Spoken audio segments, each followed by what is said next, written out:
ғалымдардың зерттеу бойынша адам бойындағы барлық қан тамырларын бір жіпке тізетін болса, оның ұзындығы 96 шақырымға жетеді деген екен да. Ол жерді екі орап алуға жетеді деген. Яғни өз бойымызға қарасақ та таңғалатын дүниелер көп қой. Мысалы ғалымдар зерттеу бойынша біздің денемізде топырақта бар негізгі элементтер дейміз деген да.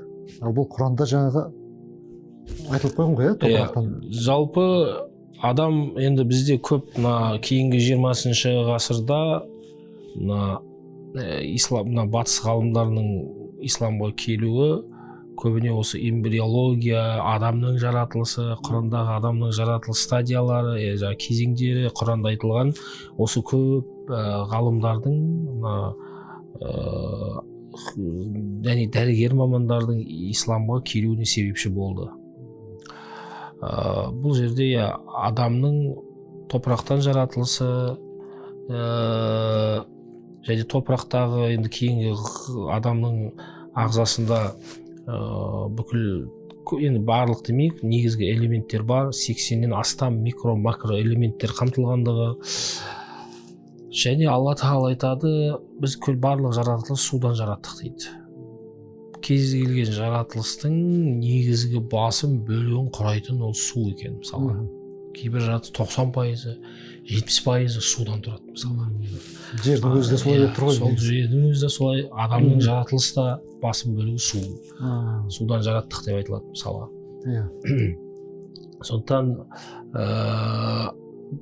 бірінші кезекте адамның жаратылысы, әлемнің жаратылысы, жалпы кез келген Алланың жаратқандарының жаратылышу, кейбір жаратылысының аржағында бізге бірінші жаратушыны тануы өте маңызды нәрсе.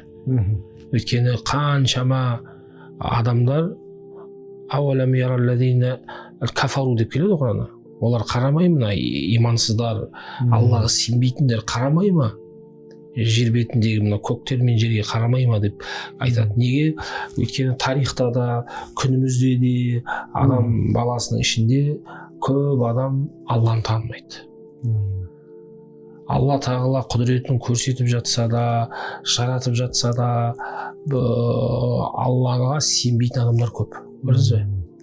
Бұл негізгі түпкі мақсаты осы адамның таңғажайып жаратылысын Құранда айтуы, әлемнің жаратылысы бірінші кезекте Алла өзін көрсетіп жатыр. Ұлылығын ғой былайша айтқанда. Алла өзінің жаратушы екендігін, өзінің шексіз құдірет иесі екендігін, өзінің білім иесі екендігін, Алланың илім сипаты бар. Өйткені шексіз ілім бар бұл жерде. Жаңа біздің ағзамызды айтып отырық қой.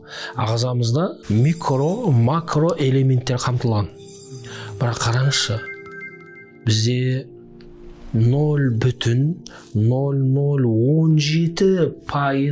бір элемент бар да, мысалы. Калий, кальций, натрий, магний деген сияқты бәрі бар.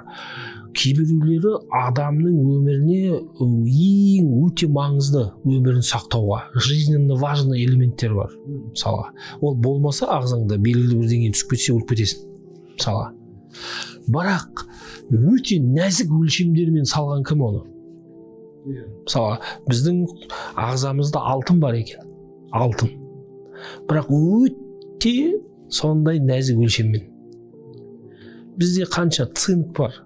Біздің иммунитетімізге, біздің ағзамызға, өмір сүруімізге өте маңызды өміріміздің тірегі, былай айтқанда, цинк. Ол бұл негізінде ауыр металл ғой бұл дейтін цинк. Бірақ оны сондай мөлшермен Алла Тағала бізге қойған ағзамызға.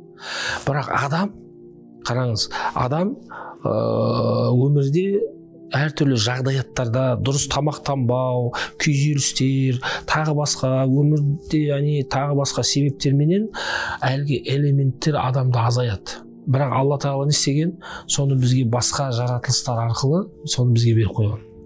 Мысалға, біздің жеміс-жидектер арқылы, басқа да теңіз өнімдері арқылы ағзамызға қажетті бүкіл элементтерді қайтып ала аламыз. Мысалға. Көрдіңіз ба?